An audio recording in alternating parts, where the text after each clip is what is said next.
Bismillahirrahmanirrahim. Assalamualaikum warahmatullahi wabarakatuh. Ketemu lagi lur dengan Oliberry. Di kesempatan kali ini aku kedapatan sebuah kartu grafis lagi ya.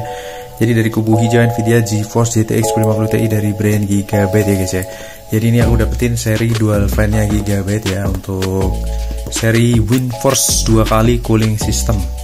Untuk spesifikasi seperti ini, GeForce GTX 1050 Ti OC Edition 4G bagi Gigabyte ya, Rev 1.1 revisi 1.1. Oke, kita langsung buka aja boxnya. Di sini kita akan lihat untuk kelengkapannya yang didapat. Ada graphic card Quickguide, ada DVD dari Aorus ya. Kemudian ada kartu garansi. Untuk kartu garansinya kita lihat di sini untuk garansinya ya. Jadi ini untuk seri dual fan nih, kipas ini 0dB atau auto fan control ya. Dia bakal muter saat dibutuhin aja, terutama di suhu 60 derajat Celcius ke atas sih baru muter. Kemudian di atas kemudian di kurang lebih 50 derajat Celcius dia bakal ideal untuk kipas ini ya. Tapi bisa kalian tweak untuk always on atau seperti defaultnya yang muter saat dibutuhin aja. Bisa Express 3.0, heatsinknya berwarna putih chrome. Kemudian di bagian atas kartu grafis ini tidak merupakan pin port tambahan ya, sudah high quality komponen tentunya kalau untuk brand Gigabyte. Ini untuk di bagian egg house-nya seperti ini, mantap. Dan untuk kebutuhan display di sini dilengkapi dengan satu buah display port, satu buah HDMI port, dan satu buah DVI port, dimana kedua display port dan HDMI portnya udah gold plate ya. Untuk platnya juga masih kinclong, kinis, nice. Dan untuk segelnya guys, di sini untuk segel dari distributor Nusantara Jaya Teknologinya udah berakhir guys. Garansinya udah berakhir. Untuk segel ambil sudah saya pastikan sama antara unit dan box. Kemudian untuk plat fibernya juga masih sangat bening ya guys ya, mulus kinis guys. Ini untuk segel dari pembeliannya masih utuh nih guys sampai dengan saat ini. Oke, kita akan langsung tes performa dari kartu grafis ini. Let's go to the PC.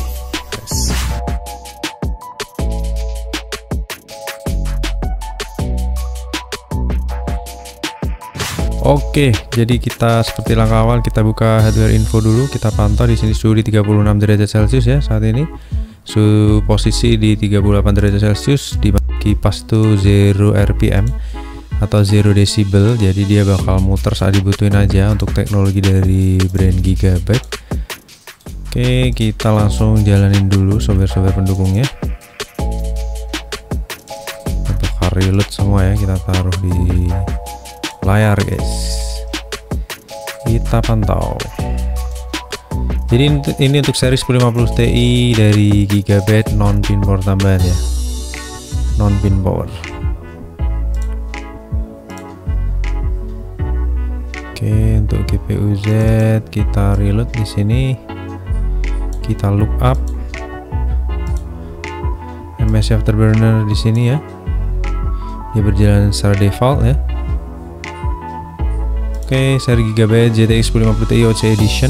Di sini terdeteksinya seri OC Edition. Ya, untuk grafik prosesor dari Pascal. Kemudian render clock speednya sesuai ya.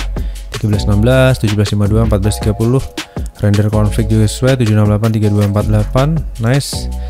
Kemudian encoder Gen 6, decoder Gen 3, TDP 75 watt, minimal power supply yang disarankan 250 watt certified ya. Power konektornya tanpa pin power tambahan nih untuk seri kartu grafis ini. Oke, kita bakal tes untuk jalanin benchmark ya. Kali ini bakal kita proses 3D Mark Firestrike ya. Gimana nih? Benchmark Firestrike di proses 1080p. Kenapa aku saranin pakai 3D Mark? Karena dia valid, bisa mendeteksi segala macam kendala dari kartu grafis ya. Saat kalian pakai software misalkan Furmark itu nggak bisa mendeteksi keseluruhan secara kendala-kendala yang ada dari kartu grafis. Tapi setelah menggunakan 3D Mark saya jalankan bertahun-tahun itu dia bisa mendeteksi dengan baik. Kurang lebih itu kenapa alasan saya menggunakan software ini. Saya nggak disponsori, saya beli sendiri aplikasinya, pakai yang 3D Mark Advanced Edition. Oke, kita jalanin tesnya ya, benchmarknya. 3D Mark Firestrike Graphic Test 1. Kita tunggu on screen displaynya semoga tampil ya. Jadi kipasnya ini idle di 0 RPM ya. Dia bakal muter saat dibutuhin doang. Saat ini posisi sama seperti seri 1050 Ti yang lain ya. Di sini di 30 fps-an dengan suhu 56 derajat Celcius, TDP di 69 watt dengan usage 99%. Prosesor di sini di 41 derajat Celcius, 41 watt dan usage-nya di 18-30%-an ya. Dan kartu grafis juga cukup santai untuk menjalankan 3D Max yang pertama ini di 37an, dapat 1000 frame ya, almost 1000 frame. Untuk seri non pin power ya, tempo hari saya sudah tes seri ITX dari Aero MSI 1050 Ti First Edition juga non pin power, performanya mirip-mirip dengan seri Gigabyte ini, seperti itu, sama-sama non pin power. Lanjut ke versi grafis 2, di sini dapat 20-an fps ya, dengan performance juga smooth banget di 60 derajat Celcius saat ini, usage-nya di 99% performance ya, cukup mulus ya, mulus terkulus-kulus. Prosesor cenderung santuy di 7% sampai 17% performance, suhunya anteng di 40-an derajat Celcius, dan kartu grafis saat ini menyentuh 63 derajat Celcius, masih sangat-sangat adem guys. Nice. Kondisi kartu grafisnya tadi juga masih segel ya, hanya saja untuk garansinya sudah berakhir, seperti itu guys. Oke, di 64 derajat Celcius sebagai suhu tertinggi ya, artinya sangat-sangat masih aman guys, super duper aman. Nice, lanjut ke combine test ya. Di sini untuk CPU test dulu guys. Jadi ini menggunakan prosesor di load di 90%, kartu grafis di 9%, idle, suhunya turun ke 40-an, 48 derajat Celcius, dapat 70 fps-an. Lanjut ke tes terakhir menggunakan Firestrike Combine Test ya. Untuk seri 1050 Ti dia biasanya menyentuh di 12-13 fps ya. Ada beberapa yang bisa sampai 14 fps, tapi ini kondisi sambil aku pakai untuk recording ya guys, sambil aku maksimalin untuk seluruh resource yang ada di kartu grafis. 12 fps ya, ini biasanya akan dapat 13 sih. Untuk seri 1050 Ti ini ya standarnya segitu, 13 fps ya, suhu di 63 derajat Celcius, powernya di 69, jadi masih sangat hemat daya sekali guys, irit daya.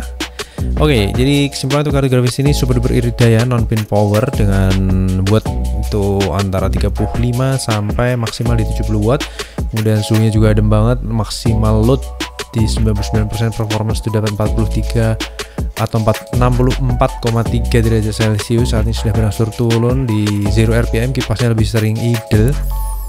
Dan kemudian untuk Firestrike skornya di 6777, untuk grafik skornya di 7000-an, dan kalau dilihat di sini untuk memory clock dan GPU clocknya juga stabil ya, lurus ya. Untuk grafik tes 1, grafik tes 2, grafik tes 4 yang combine test. Nice, untuk tes 1 achieve di angka 60 derajat, tes 2 achieve di angka 64 derajat, dan tes terakhir combine test di 63,9 derajat. Jadi suhu tertingginya hanya di 64 derajat Celcius, masih sangat adem banget guys. Untuk kebutuhan editing, gaming, rendering, jadi masih sangat worth ya di tahun 2023 ini. Semoga ini bisa memberikan sedikit referensi buat teman-teman yang sedang mencari VGA murah meriah. Jangan lupa mampir ke lapaknya, bisa klik link di deskripsi. Kita ketemu lagi di tes kategori berikutnya. Jangan lupa like, subscribe, see you in the next video. Terima kasih. Wassalamualaikum warahmatullahi wabarakatuh. Bye bye.